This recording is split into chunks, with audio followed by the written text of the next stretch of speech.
Hello everyone, Matt from Model Minutes here, and welcome back to the workbench for another unboxing. This week it's the Commonwealth CA-13 Boomerang in 1/72nd scale. Join me as I take a look inside the box of this Airfix kit and see what it's like.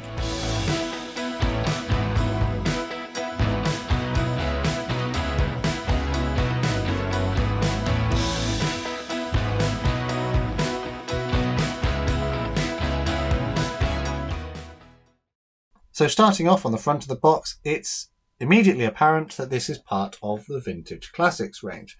It has that beautiful Roy Cross artwork, which installs a little bit of nostalgia for the product. Down here, bottom right, it tells us an item code, which is A02099V, V for vintage.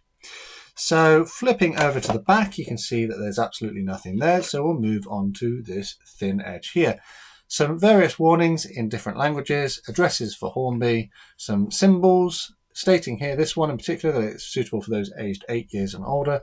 And then down here we've got a Cartograph logo, which tells us that the decals are manufactured by Cartograph and they should be absolutely top-notch quality. Flipping over onto the other edge, we've got some information about the tooling, the fighter and our decal schemes. So it says here that the mould tools were made in 1965 and the Roy Cross illustration was from the same year. So no doubt it's part of the Vintage Classic range because it's such an old model. The length of the model is 107mm, the width is 152 and there's 31 parts. We've got two different paint schemes, one which is for number 4 Squadron, Royal Australian Air Force in 1944, and another for number 5 Squadron of the Royal Australian Air Force. And you can see that they're very similar, but this one here has a white tail. On the right, we've got paint colour callouts from the Humbrol range. We've got one flying hour, which if you cut out and keep, and you're a member of the Airfix Club, you can redeem against more kits. And it tells us that it's a skill level 1. So Airfix has determined that this is one of the easier kits to assemble in the Vintage Classic range. Naturally, Vintage Classics being a bit old and probably needing a bit of filler or, slightly more advanced modelling skills to get them to a good standard. Maybe skill level 1's being a little bit ambitious. Perhaps it should be a skill level 2, particularly if you're going for one of the more complicated paint schemes, but I discussed that in my Fiat G50 video. On this side here, we've got the same information as on the front of the box to help you identify it on the shelf. So let's get inside the box and see what we have. As usual, let's start off with the instructions, and they are to a familiar format from Airfix and they seem to be printed in colour. At the top here we've got some information about the actual boomerang, and then down the bottom some helpful hints and tips. Turn over the page and we have some more information here on this side and a key to the assembly instructions here. We'll look at the paint schemes in a minute. We'll just fold out, keep going. So we only get one page of steps of instruction diagram, but they have updated them ever so slightly in the sense that they've taken the older instructions and then reformatted them a little bit. So top left here, put your pilot on his chair, put the chair inside the fuselage, and then assemble your propeller and engine parts. But this is an updated bit where they've had a little bit of colour. Just apply a little bit of glue here so that you can have a free spinning prop inside your model. This is something they've started doing on other kits as well, but not every kit has been updated to this standard. Moving on then, we add our engine to the fuselage, add our exhausts, glue the wings together, add our canopy and wings to the fuselage along with the horizontal tail surfaces. Moving on down, we can add our tail wheel, our machine guns, or cannons possibly, I'm not sure. What did it have? Did it have cannons or machine guns? I don't think it has that information on the actual box, but if you know, let me know in the comments. There is a little question mark here because this comes with a slipper tank, which was an extra fuel tank which went underneath the bottom of the aircraft and could hold extra fuel. So if you don't want to install it, you don't have to, but I think you might have to fill in those holes just so they aren't visible. But if you do want to glue it in, that's where it goes. And then you install the landing gear. And it appears that whilst on this page here, there is a picture of it with the landing gear raised, it doesn't specifically tell you that you can raise it. I think it might just be a simple matter of gluing the covers in place, possibly. You might need to put the wheel in there as well. I will investigate that when I come to the actual build, but it doesn't specifically tell you that you can raise the landing gear, which is a little bit disappointing. Personally, if it comes with a pilot, which it says it does up here, I would like to have it flying, and if it's flying, then it doesn't need the landing gear lowered. It should be raised. Okay, so this page here, next one, this is our common stencil data. So this is just black and white, and it just tells you where your stencils go from your decal sheet. Moving on then, let's look at our painting instructions. So this is Scheme A, which is for number 4 Squadron, Royal Australian Air Force in 1944 in New Guinea. And you can see that we've got printed in colour all of the various elements that we need to do to our model, as well as the decal placement. And you can see that we've got 98 matte chocolate and 149 matte dark green, which are slightly different to the RAAF colours. They look a little bit darker. So personally, when I come to do this, I might have to find an appropriate paint. There is a research note down here that says the original Royal Cross artwork depicted the fin top as being in blue, but they reckon it was a misinterpretation of a photo, and the white tail was applied at MU level, not at the factory, and patterns varied. Apparently, Ed Russell and Darryl Williams have helped with that. So the artwork on the box has a blue top of the tail, and they reckon that wasn't an accurate representation. It was just due to colours. I mean, if you've got a black and white if you've got a black and white photo, it can be quite hard to tell what a colour is supposed to be. Anyway, so that was the one with the white tail. Let's move on then to the next one, which is Scheme B, which is for 5 Squadron in 1944 as well. And it's basically the same model, apart from it doesn't have that big white tail. Yeah, the difference, I think, is that the spinner on this one is white. There are some more research notes. And what I'll do is I'll bring that closer to the screen. So if you want to pause and read that in your own time, then feel free. But I'm going to move on with this review now. It is quite nice, though, that they include research notes, because it shows that they have done a bit of thought into what the model should represent. So transfers then, looking at the decals, and we've got one decal sheet, and as you can see, there's a lot going on here. For a vintage classic, they've included an awful lot of stencils.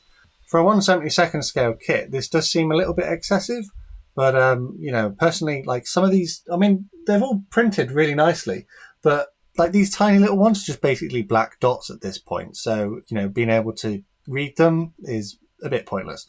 But, you know, extra value, I suppose, to the kit. The printing, though, is really nice. The off-white coloured ones down here, they're printed really well, and there's no registration issues with the blue and the white circles. Cartograph are some of the best transfers out there, and this doesn't look to be any exception. So, yeah, not anticipating any problems when this comes to be applied to the model. Finally then, let's look at our bag of bits. It's not a very big bag. Shouldn't be too many parts in here, seeing as it says there were 31 parts in total. So let's get this bag open and see what we've got. In their own separate bag, we've got our clear parts, and there's only 3 of them. And these are for our cockpit canopy and the little side windows towards the back. A few little blemishes in a few places. A little bit annoying that they come as a single piece.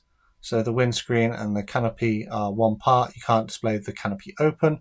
And the moulded panel lines are very shallow. So you'll have to take some care when you come to mask this, if that's what you want to do. Not too bad though. Perfectly usable. A little bit of flash there though that needs removing from the model. So we'll move on then to our, well, they're sort of bluey grey. What have we got? 1, 2, 3, 4. Can we call them sprues? It's like just 4 piles of bits. So let's take a look at this one first. The plastic feels a little bit thin. It's a little bit greasy, and it's a bit dirty as well. There's little bits of, I've literally just taken this out of the packet. There's little bits of dirt on it. So that must be when they've taken it out of the mold machine. Plastic can be a little bit static, and it's attracted the dirt in the air. So they've not been working in a particularly clean environment. which is a little bit of a shame, but a wash to remove any mold release would be very handy. So the fuselage then doesn't come with any internal detail, which, given the age would be to be expected. There is a little bit of flash, and there does seem to be a little bit of mold alignment issue. It's ever so slight, but it just means that this side of the tail surface is slightly off, but that can be easily fixed. So details wise, it's all right. From the age, they're mostly raised panel lines, but there are quite a few rivets and things that are visible here, so they have done their best. It's the same deal on the horizontal tailplane. Slipper tank looks to be quite well molded, and then we've got our wheels, but this one has a little bit of excess flash in the middle there, which is sort of filled up the hole a little bit, and there are some ejector pin marks on our landing gear covers here, which means that they might need cleaning up before you add them to the model. Moving on then to the other fuselage half, again same sort of detail, raised, few rivets, not terrible, a little bit soft in some of the details, not so sharp. Moving on down, the engine. So I looked at the Fiat G50 recently, which is another vintage classic from Airfix, and the engine cylinders on that one were much better detailed. This one is kind of crude representation of it. So I don't think the same guy designed that. Propeller here looks okay, bit of flash that I need tidying up. Engine exhaust there, quite an interesting looking thing. And then we've got our pilot, and the pilot, honestly, doesn't look like an Airfix pilot. It looks like just looks like something else. It looks a bit big as well for the scale. It looks massive. Not the best pilot I've seen. It is usable. I could use him in the plane. He just looks really massive and a bit odd. Doesn't look like a normal Airfix pilot. But yeah, anyways, I'd be tempted to display this flying with the fact it has a pilot. But let's move on to the last couple of bits. We've got our upper wing surfaces here. And once again, we've got loads of raised rivets and panel lines. You can do quite a lot with that. That's not too bad. Bit of flash there that will need removing. And then our lower wing, which is the same kind of deal. Not too bad though. The moulding on this one looks to be all right. And on the inside, you can see that it's the same. They've not taken a massive care of these toolings by the looks of it, because there's quite a lot of scratches on the inside. Fortunately, they're not on the actual detail side, so that's fortunate. But yeah, so that is it. Let's recap. We had 4 sprue bits of questionable quality, not too bad. The flash is manageable. It's a vintage kit, so that's to be expected. But in comparison to kits of a similar vintage, there are some inconsistencies. The detail, particularly on the pilot, I think is a bit strange how it doesn't kind of follow the same format as the other Airfix kits from that era. But yeah, it doesn't look to be too bad on the whole. It would be quite good to build. So those are your grey-blue plastic parts. We have 3 clear plastic parts with some very softly detailed panel lines, which might take a little bit of a challenge to mask or paint freehand, depending on what you want to do. We have a beautiful set of transfers, not overly complicated, but there seems to be an excess of stencils, which personally I would have questioned, why they added them, but extra value. And then a set of instructions, which are the normal format from Airfix and benefit from colour, painting and decal placement instructions, all of which comes contained within a rather attractive vintage box. Well, a vintage style box. So let's talk about the kit a little bit. As previously discussed, this tooling dates from 1965. And it has been part of the Airfix range many times since then, but the last time it was seen was back in 1998, until this version, which was released in 2022. So I'm sure that the second-hand market, where they were selling these if people really wanted them, has been a little bit disappointed with the fact that there is a brand new release with these upgraded decals. Well, I bought this one direct from Airfix and it was £10.99 on the website. But being a club member, I managed to get an extra 10% off of that, so it brought the price down a little bit. £10.99 does seem a little bit steep, seeing as the G50 that I reviewed in a previous video, that was £6.99 and it had the same kind of detail level and part count. I think the main reason why this one potentially has a slightly higher price and comes in a bigger box, it comes with 2 decal schemes, which the cheaper versions don't tend to, despite the fact that realistically, these decal schemes are almost identical, so they are basically the same one.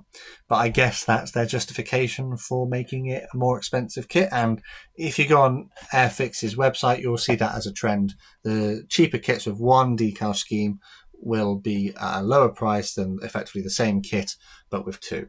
Personally, I'm glad that I got it a bit cheaper, but I don't think that this would be worth, objectively, as much more than the Fiat 350 as it is. Maybe only £1 or 2. So that is my reservation regarding this kit. If you can find it cheaper, then by all means. But yeah, I think it's probably time to wrap this one up now. This is undoubtedly a vintage kit, which benefits from some upgraded instructions and decals. Whilst there is a wealth of raised details, some of the details are lacking and a little bit questionable, but that's something that personally I can manage, seeing as it is a vintage model. Personally, I feel like the price is a little bit high for what you're getting in the box, but if you can find it cheaper, it could be justifiable. But let me know down in the comments, what do you think of my review? Do you think my assessment of this kit is fair? And I'd be interested to hear any thoughts that you had on this kit. Have you built one of these for yourself? Quick shout out to my channel members and patrons for the extra support these guys give my channel. Massive thanks to these guys on screen, and if you'd like to join them, take a look at the links in the description. If you're new here and you'd like to see more modelling content like this, make sure you subscribe with notifications on, and dropping a like on the video will help other modellers find this video too. Finally, the last thing to say is a massive thank you to you for watching this one, and I'll see you on the workbench again next time.